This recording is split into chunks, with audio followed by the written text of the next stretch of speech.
So You is one of those Netflix shows that, I watch when it comes out. Like when I see advertisements for it coming up with a new season, I'm always locked in. And with this season being season 5, I just prayed that it was better than season 4 because season 4 was kind of trash to me. They were doing too much. This one, I was like, yes, let Joe get what he deserves.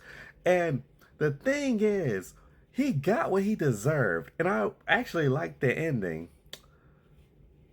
But this chick Bronte just kind of spoils just so much for me. Bronte or Louise, whatever the hell her name is, like this has got to be the dumbest character I've ever seen on TV, like within the last couple years. Like her entire motivation is like stupid as hell because you mean to tell me that Guinevere Beck was your TA and you're doing all this to avenge a TA that gave you some words of encouragement that one time. Why are you going so hard for this girl? And speaking of which, why does everybody go so hard for Beck? And I'm talking like before she got off. Like Joe was going hard for Beck. All these dudes on Tinder were going crazy for Beck. Everybody was like, Beck, Beck, Beck. Like Beck was a trash person. Why does Beck always get this much support? And I'm not saying because Beck is a trash person that she deserved to die. No, because I'm glad she got some vengeance in this season.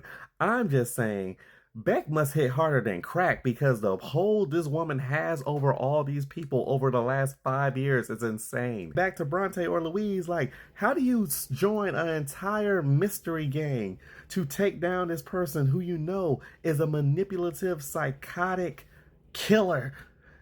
Then you fall for the manipulative, psychotic killer and change your mind like, oh wait, maybe he was just defending himself. Like you studied the book on this. You were like us watching the show, like, oh man, Joe is crazy. Like, and you still fell in the test. This is an open book test. This girl teamed up with Dr. Nikki's son, who looks nothing like John Stamos, for the last few years trying to solve this case. And then when it got down to it, she was like, you know what? Maybe your dad did do it. It doesn't, I think we need to reassess the situation. Also, where was John Stamos during this season? How do you have Dr. Nikki's son, but you don't have Dr. Nikki in the season? Also, all these candidates could have took down Joe.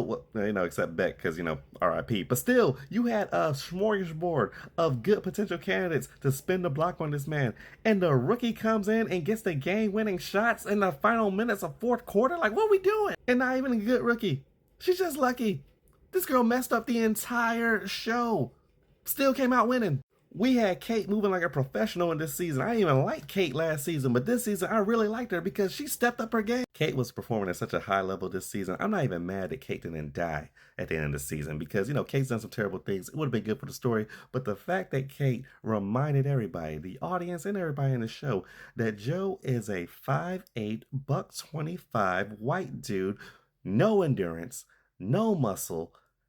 All she had to do was punch Joe in the throat when he was acting up, and that silenced everything. When Kate punched that man in the throat, she immediately went up my list of favorite characters right under the GOAT love. All in all, season was alright, like, I really liked the finale.